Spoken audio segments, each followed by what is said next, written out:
Les cabinets d'Elt Auguste a dans un plaidoyer rendu public ce jeudi 2 décembre à Kinshasa plaidé pour la réforme des textes juridiques relatifs à la sécurité alimentaire en République démocratique du Congo. Venus de tous les quatre coins de la capitale, les différents intervenants ont rappelé la quintessence des textes légaux actualisés en matière de sécurité alimentaire à l'opinion publique avant d'interpeller les décideurs sur les caractères vestus des anciens textes dans la régulation du secteur agricole de la RDC. Jusque là, nous utilisons encore cette loi de 24 avril 1937. Mais nous avons actualisé cette loi-là. En 2008 déjà, on a amendé ça en 2016. Aujourd'hui où je vous parle, c'est moi d'ailleurs qui est allé déposer la loi au secrétariat du gouvernement.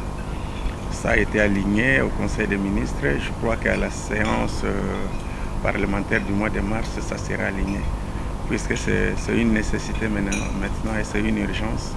Nous voulons que cette loi-là soit promulguée.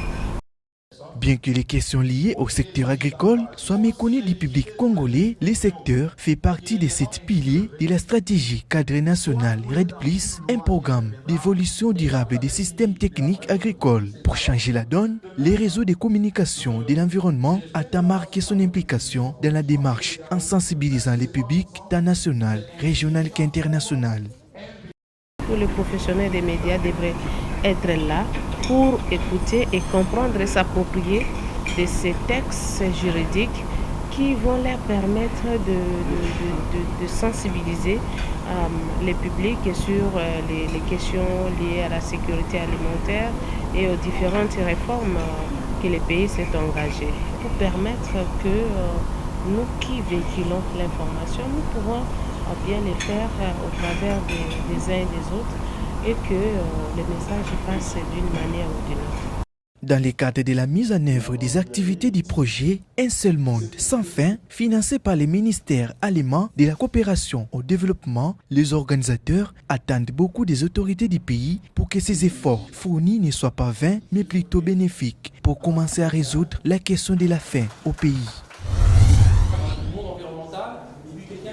Réunir le monde environnemental et celui des affaires autour des outils financiers de la conservation, le rôle et le fonctionnement des fonds fiduciaires, c'est le but que se sont assignés le fonds Okapi pour la conservation de la nature en République démocratique du Congo et l'USAID à travers l'activité de soutien aux forêts et à la biodiversité en RDC en organisant un apéro sur la biodiversité jeudi 2 décembre 2021 à Kinshasa.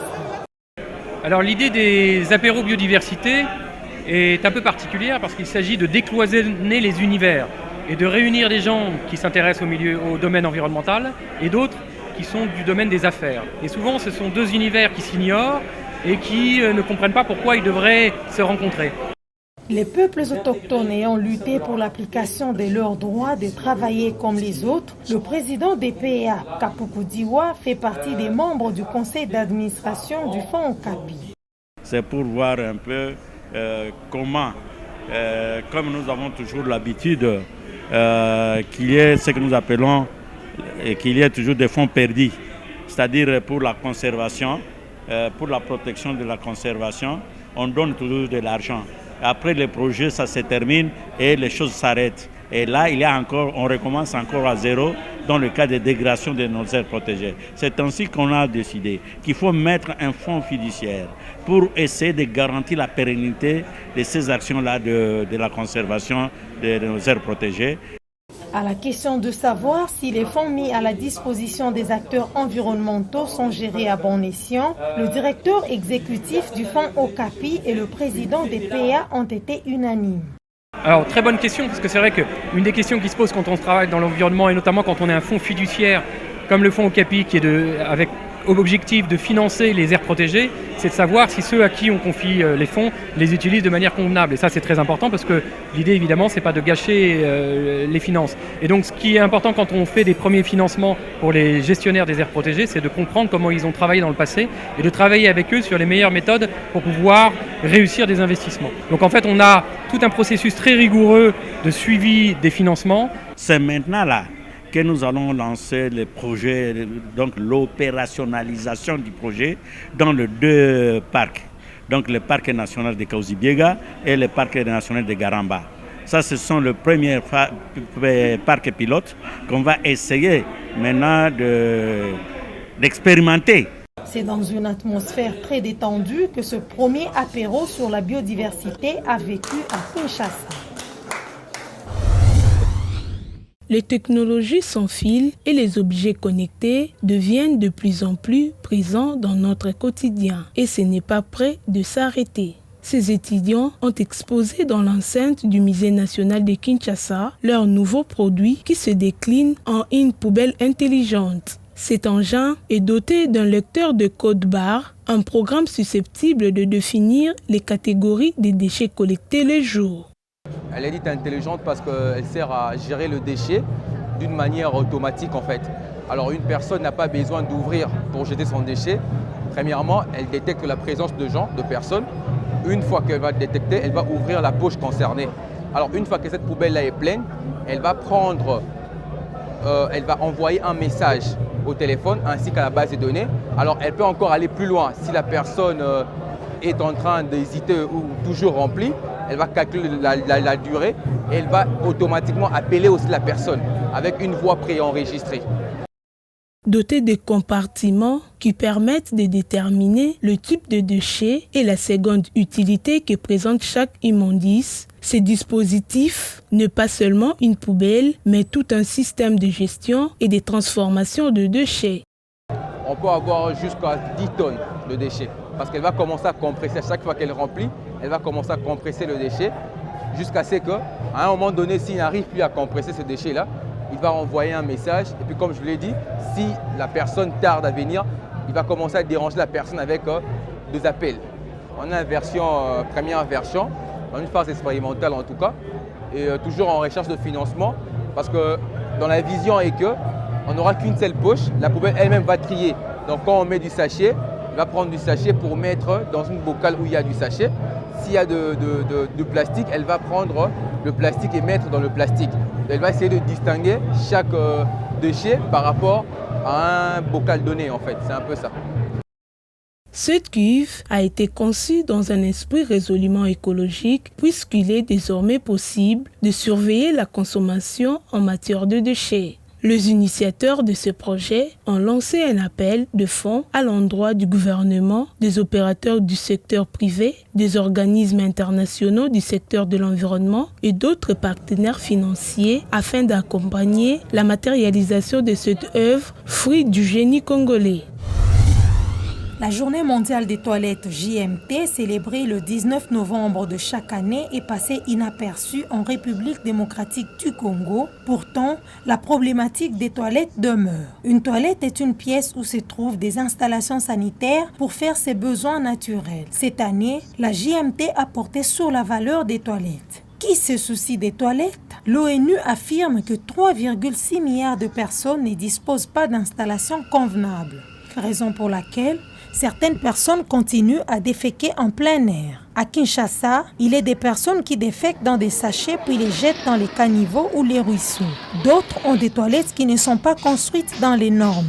Soit c'est du matériel non durable, soit c'est sans matériel, par conséquent sans porte. Mais combien de personnes connaissent l'existence de la Journée mondiale des toilettes en RDC en général et à Kinshasa en particulier? Jamais de la vie. Je vais l'apprendre à travers vous. En Afrique en général, la majeure partie de la population n'a pas accès aux toilettes propres. Pourtant, certaines études prouvent qu'avoir accès à des toilettes diminue 2 fois plus le risque de maladies par rapport à avoir accès à l'eau potable. Les toilettes publiques demeurent quasi inexistantes à Kinshasa, une ville de plus de 12 millions d'habitants. Et quand elles existent, elles sont trop sales. Pourtant, une toilette est appelée lieu d'aisance, raison pour laquelle plusieurs personnes s'adonnent au non-respect de l'environnement. Certaines personnes urinent en plein air et d'autres urinent dans des bouteilles plastiques puis les jettent en pleine rue. Pourtant, les bureaux, les marchés, les églises, les restaurants, les bars, prisons, supermarchés, stations-service, Aéroports ou écoles et autres endroits publics devraient avoir des toilettes propres, ce qui n'est pas évident à Kinshasa. Les toilettes dites publiques existantes sont payantes, mais souvent trop sales. Par conséquent, vecteurs des microbes. Interrogé à ce sujet, le bourgmestre de la commune de la Gombe parle de sa juridiction. À la Gombe, nous en avons 3, madame, des toilettes publiques. Il y a une toilette à la gare centrale, il y a une toilette au niveau de la phase des évolués, il y a une toilette publique au niveau de Royal, qui sont dans une très bon état. Donc, nous-mêmes, au sein de la maison communale de la Gombe, nous avons aussi de la clinique très propre aussi. Donc, voilà, la Gombe étant les chefs des institutions, nous nous battons. Après la ronde de plusieurs toilettes publiques de la ville-province de Kinshasa, le constat est le même. Elles sont payantes, mais peu sont celles qui sont nettoyées et désinfectées. Commençons par les toilettes de la maison communale de la Gombe. Propres, sans odeur et nettoyées régulièrement. Place de la gare. Les toilettes coûtent 300 francs congolais. Elles sont quand même propres, sans odeur, mais un peu négligées. Quant au grand marché, lieu qui reçoit des milliers de personnes, les toilettes sont invivables. Le marché central n'a pas de toilettes, pas d'endroit où mettre les pieds pour se soulager. Pourtant, nous payons de l'argent pour ça.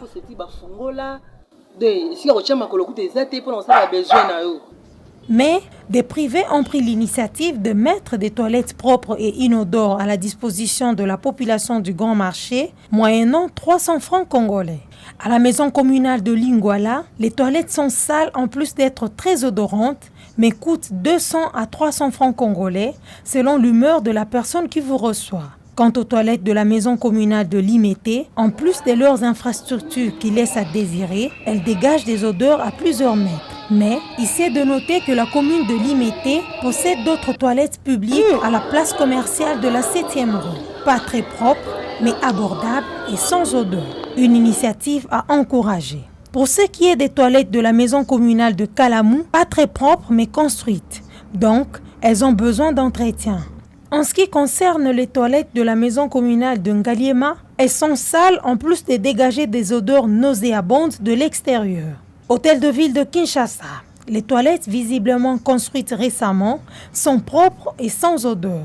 Un exemple que devraient suivre les bourgmestres, surtout que les maisons communales génèrent plusieurs recettes. Un des objectifs de développement durable, lancé depuis 2015, vise à assurer au niveau mondial l'accès de tous à des toilettes d'ici 2030. L'accès aux toilettes propres étant le gage d'une bonne santé, un professionnel de la santé explique ce qu'il se passe quand on utilise des toilettes sales. Normalement, ce que risque cette personne qui utilise régulièrement de la trine sale, c'est beaucoup plus le risque de choper une infection urogénitale, soit urinaire, et aussi d'avoir une maladie de même sale, genre choléra, typhoïde et le reste. Pour la petite histoire, la Journée mondiale des toilettes a été créée par l'Organisation mondiale des toilettes en 2001. Depuis, elle a pris de l'ampleur chez les partenaires internationaux. En 2013, l'Organisation des Nations Unies, ONU, a adopté une résolution reconnaissant la JMT comme une journée internationale de l'ONU, selon la résolution des Nations Unies A67. Mais avoir une toilette ou la maintenir propre ne devrait pas être conditionné par l'existence de cette journée. Une toilette se doit d'être nettoyée tous les jours avec des produits désinfectants. Malgré ces temps difficiles, en République démocratique du Congo, précisément à Kinshasa, il y a des entreprises qui continuent à innover. C'est le cas du groupe qui produit ces fameux jus de fruits à Limete Funa. Ces groupes s'approvisionnent chaque jour de nouvelles bouteilles pour mettre au point son alambic bio. Sans produits chimiques, ces différentes mesures viennent du mélange de canne à sucre, du gingembre et du citron. Ce que vous voyez là, il s'agit bien de jus naturel. Ce jus est doté de qualités curatives puisqu'il traite l'hémorroïde, la typhoïde et il joue également le rôle d'apéritif. Alors que les jus industriels sont accusés de détruire la santé humaine, cette boisson locale faite à base de jus de canne est pourtant très appréciée par ses consommateurs pour ses vertus. J'aime le consommer. parce que je les trouve bons. Pour moi, ce genre de produits ont toutes les raisons d'être vendus au pays puisque c'est naturel. Nous voyons là où ils sont fabriqués. Nous avons la confiance sur comment ça se fait et nous le consommons sans problème.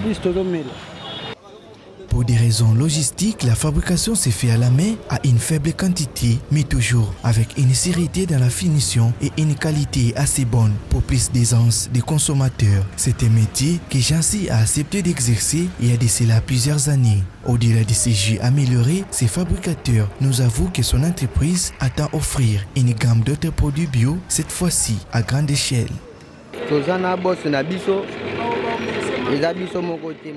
Nous envisageons à travers les responsables d'être à mesure de faire encore plus de ce que nous faisons. Il nous a donné la vision, avec l'aide de Dieu, nous attendons faire mieux.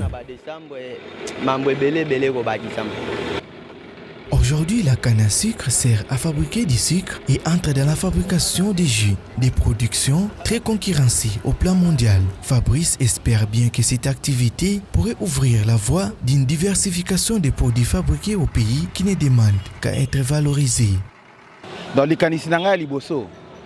Comme vous le voyez, c'est toute une société déjà mise en place. Alors pour répondre aux exigences d'une entreprise de production, ils auront besoin d'un appui afin de l'industrialiser pour que cela soit consommé dans les alimentations. Pourquoi pas importer notre propre marque de jus Made in Kinshasa. C'est propre et naturel.